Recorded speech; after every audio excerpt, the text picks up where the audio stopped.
ከባድ የተባለውን የአሜሪካን የራዳር ማክሸፊያ ታድን መትቻለሁ እያለች ነው። ዶናልድ ትራምፕ እየፎከሩ ነው። ደቡብ ኮሪያ ወደ ቀጠናው አይኗን አንስታለች። ቻይናና ሩሲያ በጎን እየተዋጉ ነው። ጦርነቱ አድማሱን አስፍቷል። እነዚህን ጉዳዮች ወደ እናንተ አደርሳለሁ። ሰብስክራይብ፣ ላይክ፣ ሼር፣ ኮሜንት እያደርጋችሁ ቤተሰብ እንድትሆኑ የአክብሮት ግብዣዬ ነው። ኢራን በአሜሪካና እስራኤል ላይ የምታደርገውን ወታደራዊ ጥቃት በከፍተኛ ሁኔታ መጨመሯን ይፋ አድርጋለች። የኢራን ኃይሎች የታድ ወይንም ተርሚናል ሃይ አልቲቲዩድ ኤሪያ ዲፌንስ የተሰኘውን የአሜሪካ ዘመናዊ ሚሳኤል መከላከያ ዘዴን ማጥቃታቸውንም ዓለም ይወቅልን እያሉ ነው። በባህረ ሰላጤው ሀገራት የሚገኙ በርካታ የራዳር ጣቢያዎች በኢራን ጥቃት ምክንያት በእሳት መውደማቸውም ተሰምቷል። ቴህራን ይህን ጥቃት የፈጸመችው አሜሪካና እስራኤል በኢራን ላይ ለሚሰነዝሩት ማንኛውም ወታደራዊ እርምጃ የማያዳግም ምላሽ ለመስጠት መዘጋጀቷን ለማሳየት እንደሆነ በይፋ ተናግራለች። ይህ ጥቃት በመካከለኛው ምስራቅ ያለውን ውጥረት ወደ አዲስ ምዕራፍ ያሸጋግረው ሲሆን የአሜሪካ ጦርና የሰላጤው አጋሮች በከፍተኛ ጥንቃቄ ላይ እንደሚገኙም እየተነገረ ይገኛል። ዛሬ ቴህራን ከፍተኛ የሆነ በጋዝ ማከፋፈያ ቦታዎች ላይ ጥቃት ደርሶባታል። ምላሽም እየሰጠች ትገኛለች። እስራኤል አዲስ ማዕበል የተሰኘ ዘመቻም ጀምራለች። ደቡብ ኮሪያ እንግዲህ ወደ 30 የሚጠጉ የመጥለፊያ ሚሳይሎችን ወይም ደግሞ ኢንተርሴፕተር ሚሳይልስ ለተባበሩት አረብ ኤሚሬትስ ለማስረከብ በዝግጅት ላይ መሆኗን ሪፖርቶች እየወጡ ነው። ይህ እንግዲህ ክቡራን ተመልካቾቼና አድማጮቼ ጦርነቱ ወደ ኤዥያ ቀጠናም እየሄደ እንደሆነ ያመላክታል። እንግዲህ ጭነቱ በሲ-17 ወይም ደግሞ ሲ-17 ግሎብ ማስተር 3 ወታደራዊ የጭነት አውሮፕላን እንደሚጓዝም ነው እንግዲህ መረጃዎች የሚያሳዩት። ሚሳኤሎቹ ከደቡብ ኮሪያ አየር ኃይል ክምችት የተወሰዱ እንደሆኑ የሚታመን ሲሆን ዓላማቸውም እየጨመረ በመጣው ቀጠናዊ የጸጥታ ስጋት በዛው ጉዳይ ላይ የተባበሩት አረብ ኤሚሬቶችን የአየር መከላከያ መረብ ለመደገፍ እና ለማጠናከር ነው እየተባለ ነው። በ10 የአየር መከላከያ ሲስተሞች ግዥ ስምምነት መሰረት የተባበሩት አረብ ኤሚሬትስ እስካሁን 2 ኤም-ሳም-2 ሲስተሞችን ተክላ ወደ ስራ ማስገብታለች እየተባለ ነው። ተጨማሪ የሚሳኤል ርክክቦች በቶሎ እንደሚጠናቀቁም ተሰምቷል። አንዳንዶቹ ዝውውሮች በውሉ ላይ ከተቀመጠው የጊዜ ሰሌዳ ቀድመው እየተከናወኑ መሆኑን የሚጠቁሙ ሪፖርቶች ወጥተዋል። አንዳንድ የመከላከያ ተንታኞች እንደሚናገሩት ኤም-ሳም ወይም ደግሞ ብሎክ 1 ከኤም-ሳም 2 ጎን ለጎን ጥቅም ላይ መዋሉ የተባበሩት አረብ ኤሚሬትስን የአየር መከላከያ አቅም ይበልጥ እንደሚያሳድገውና ከአየር ላይ ለሚሰነዘሩ ጥቃቶች ሰፋ ያለ የመከላከያ ሽፋን እንደሚሰጥም ይናገራሉ። ደቡብ ኮሪያ የተባበሩት አረብ ኤሚሬትስን 25 በመቶ የኤሌክትሪክ ኃይል የሚያመነጨውን ግዙፍ የኒውክሌር ጣቢያ የገነባች ሲሆን ይህ መሰረተ ልማት እንደ ዋና ዋና ከተሞችና የነዳጅ ማጣሪያ ተቋማት ሁሉ ከፍተኛ ጥበቃ የሚያስፈልገው ስትራቴጂካዊ ሀብት ተደርጎም ይወሰዳል። ሌላው እንግዲህ ኢራን ብቻዋን አይደለችም የሚሉ መረጃዎች ወጥተዋል። ከጀርባ ሩሲያና ቻይና እየተዋጉ እንደሆነ የሚጠቅሱ ሪፖርቶችም ከዚያም ብቅ እያሉ ነው። ሁሉም ሰው እንግዲህ የኢራን ጦርነት ቀላል እንደሚመስለው ነው የሚነገረው። በአንድ በኩል እስራኤልና አሜሪካ እንደተሰለፉ ይታወቃል። በሌላ በኩል ኢራንም አለች። ሚሳይሎች፣ ድሮኖች፣ የአየር ድብደባዎች፣ ከኢራን ጀርባ ደግሞ ታላላቅ ኃይሎች አሉ ነው የሚሉት የፖለቲካ ተንታኞቹ። እነዚህም ደግሞ ቤጂንግና ሞስኮ ናቸው። ይህ ደግሞ አጠቃላይ የስትራቴጂውን ምስል እንደሚለውጠው ይታመናል። መጀመሪያ የጦር ሜዳውን ጉዳይ ስንመለከት ኢራን እጅግ በጣም ትክክለኛ የሆኑ የሚሳኤል ጥቃቶችን ስትሰነዝር ቆይታለች። የተወሰኑ ወታደራዊ ተቋማትን፣ የደህንነት መረጃ ቦታዎችንና ስትራቴጂካዊ መሰረተ ልማቶችንም መታለች። የኢላማ ትክክለኛነት ደግሞ ቅጽበታዊ መረጃ ወይም ደግሞ ሪል ታይም ኢንቴሊጀንስ እንደሚፈልግ ይታወቃል። የሳተላይት ክትትል፣ የባህር ኃይል እንቅስቃሴ መረጃ፣ የራዳር መገኛ ቦታዎች።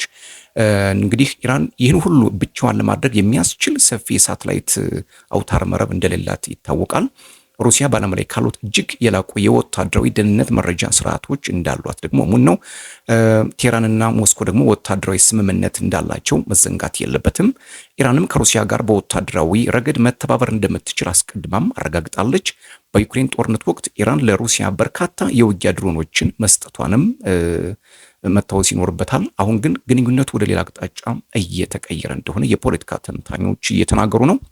ኢራን በጦር ሜዳው ላይ ከባድ ጫና መፍጠሯም እየተነገረ ነው። ሩሲያ ደግሞ የመረጃ ድጋፍ እየሰጠች ነው። ቻይና የተለየ ሚናም እየተጫወተች ነው። ቻይና በግጭቶች ውስጥ በግልጽ የመታየት ልማድ የላትም። ያም የሷ ፖለቲካዊ ዘይቤም አይደለም።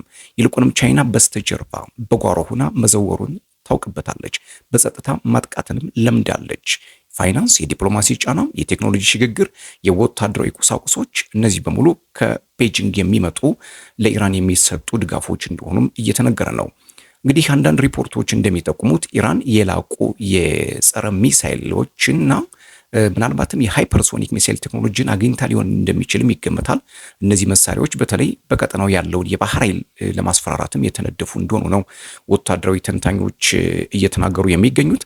ቻይና ከዩናይትድ ስቴትስ ጋር ቀጥተኛ ግጭት አትፈልግም። ነገር ግን በመካከለኛው ምስራቅ የምዕራባውያን ተጽዕኖ የሚያዳክም ግጭት ተጠቃሚ እንደሚያደርጋት መዘንጋት የለበትም።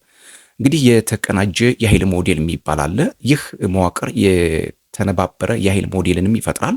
በታችኛው እርከን የክልል ቡድኖች እና ሚሊሻዎች አሉ። ከነሱ በላይ ኢራን ትቀመጣለች። ከኢራን በላይ ደግሞ በስተጀርባ ሆነው የሚደግፏት ሁለቱ ታላላቅ ኃይሎች አሉ፣ ሩሲያና ቻይና ማለት ነው። ይህ በእንዲህ እንዳለ የጂኦፖለቲካዊ መዘዙ ከጦር ሜዳው አልፎ እየተስፋፋ መምጣቱም እየተዘገበ ነው። አንድ ወቅት በቀጠናው አስተማማኝ የፋይናንስ ማዕከል ተደርጋ ትታይ የነበረችው ዱባይ ጥቃት ከተፈጸመባት በኋላ በዝናዋ ላይ ጉዳት ደርሷል። ቀደም ሲል የባህረ ሰላጤው አካባቢ ሙሉ በሙሉ ደህንነቱ የተጠበቀ ነው ብለው ያስቡ የነበሩ ባለሀብቶች ያንን ግምት እንደገና መፈተሽና መመርመር ጀምረዋል። በተመሳሳይ ጊዜ የኤነርጂ ስርዓቱ እንደገና እየተቀረጸ ነው። እንደ ህንድ ያሉ የሩሲያን ዘይት እንዳይገዙ ተነግሯቸው የነበሩ ሀገሮች አሁን በዝምታ እየገዙ ነው እየተባለ ነው። ከአንድ ዓመት በፊት ጠንካራ የመስሉ የነበሩ የማዕቀብ ፖሊሲዎች በድንገት ተለዋዋጭ እየሆኑም መረዳት ያስፈልጋል። ይህ አንድ ነገር ይነግረናል። የኤነርጂ ካርታው እየተለወጠ ስለመሆኑ አብዛኛው ዓለም የሚሳኤሎችን ነገር እየተከታተለ ባለበት በዚህ ወቅት ሌላ ጥያቄም እየተነሳ ነው። ይህ ጦርነት ካበቃ በኋላ ምን ሊከሰት ይችላል እየተባለ ነው። አንድ ነገር እርግጠኛ መሆን ይቻላል። ከዚህ ግጭት በኋላ የሚመጣው ዓለም ከዚያ በፊት ከነበረው ዓለም ጋር በፍጹም አንድ ሊሆን አይችልም። በአሁኑ ወቅት የወደፊቱ የጂኦፖለቲካዊ ስርዓት እየተቀረጸ ነው። ያንን ታሪክ እየጻፉ ያሉት ደግሞ ዋሽንግተንና ቴልአቪቭ ብቻ አይደሉም፣ ቤጂንግና ሞስኮም ጭምር ናቸው። የጦር ሜዳው ኢራን ውስጥ ነው። እውነተኛው ውድድር ግን ቀጣዩን ዓላማ ማን ይቀርጸዋል በሚለው ጉዳይ ላይ ነው። ሌላው እንግዲህ ኢራን የራሷን ሀገር ለማጥቃት የአሜሪካ የጦር ሀብቶችን በግዛታቸው እንዲያስተናግዱ ለፈቀዱ ሙሰኛ የሱኒ መሪዎች ምላሽ የመስጠት መብት እንዳላትም እየተነገረ ነው። በነጩ ቤተ መንግስት ተስፋ መቁረጥም እየታየ ነው ይባላል። ትራምፕ እንግዲህ ሽንፈትን እንደ ድል ሲያቀርቡ፣ ኢራን ግን አሁንም ድረስ እየተታኮሰች ነው። ዶናልድ ትራምፕ እንግሊዝ 2 መርከቦችን ወደ ቀጠናው ስትልክ የዘገየ ድጋፍ ሲሉም አጣጥለውታል። እንግዲህ ትራምፕ አሁንም ፉከራቸውን ቀጥለዋል። ጦርነቱ እንግዲህ በቴልአቪቭ እና በቴህራንም እየተካሄደ እንደሆነ መረጃዎች እየወጡ ነው። ዶናልድ ትራምፕ ጦርነቱ በ4 ቀናት እንደሚጨርሱ ነበር የተናገሩት። ነገር ግን እሳቸው የከፈቱት የጥፋት ሳጥን ፓንዶራ ቦክስ የሚያመጣው መራራ ውጤት በቅርቡ እንደሚገነዘቡም አንዳንድ ተንታኞች እየተናገሩ ነው። ለፍትሃዊ ዓላማ እየታገለ ነው የምትለው ቴህራንም ጦርነቱን ለማቆም ፈቃደኛ ነኝ፣ ነገር ግን የሚነካኝ አካል ካለም ጥቃት ሰጣሉ እያለች ነው። ጦርነቱን እንግዲህ ኢራን አልጀመረችውም ይታወቃል። ጥቃት የተሰነዘረባቸው በእስራኤልና በአሜሪካ ነው። እንግዲህ ይሄ ደግሞ በተባበሩት መንግስታት ቻርተር የተፈቀደውን የኒውክሌር ኢነርጂ ፕሮግራማቸውን እንዲተውና የባላስቲክ ሚሳኤሎቻቸውን እስራኤልን ስለሚያሰጉ ብቻ እንዲያፈርሱ የቀረበላቸውን ጥያቄ ውድቅ በማድረጋቸው እንደሆነ ይታወሳል። እንግዲህ ከዓለም አቀፍ መገናኛ ብዙሃን በዚህ ሰዓት በከፍተኛ ሁኔታ እያስነበቡ የሚገኙት መረጃ በተለይ በለንደን የሚገኙት የኢራን አምባሳደር ወደ ቀጠናው ምንም አይነት ተሳትፎ እንዳታደርግ ለንደንን ጠይቀዋል። ኢራን ጠቅላይ መሪዋን እንግዲህ ልትሰይም መሆኑም እየተሰማ ነው። እስራኤል መራጮቹንና ተመራጩን እያደነች መሆኗንም በግልጽ አስጠንቅቃለች። ይህ ደግሞ ሌላ ውስብስብ ጉዳይ ሊፈጥር ይችላል። እንግዲህ ኢራን በአሜሪካና በእስራኤል ጥቃት ከተከፈተባት በኋላ የአጸፋ ጥቃቶችን የአሜሪካ ጋር በሆኑ የመካከለኛው ምስራቅ ሀገራት ላይ በሚሳኤልና በድሮን እየፈጸመች ነው።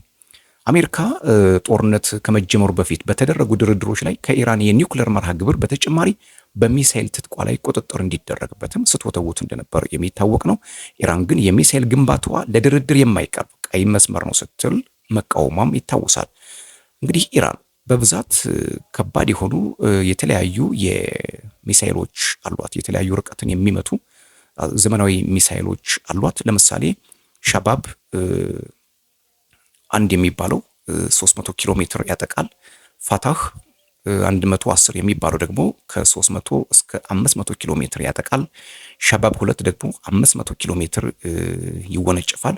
ዞልፋጋር 700 ኪሎ ሜትር፣ ቂያም 1 750 ኪሎ ሜትር፣ ሻባብ 3 2000 ኪሎ ሜትር ይምዘገዘጋል። እንግዲህ ይሄ የቴህራንን አቅም የሚያሳይ እንደሆነ ብዙ የወታደራዊ ጠበብቶች እየተናገሩ ነው።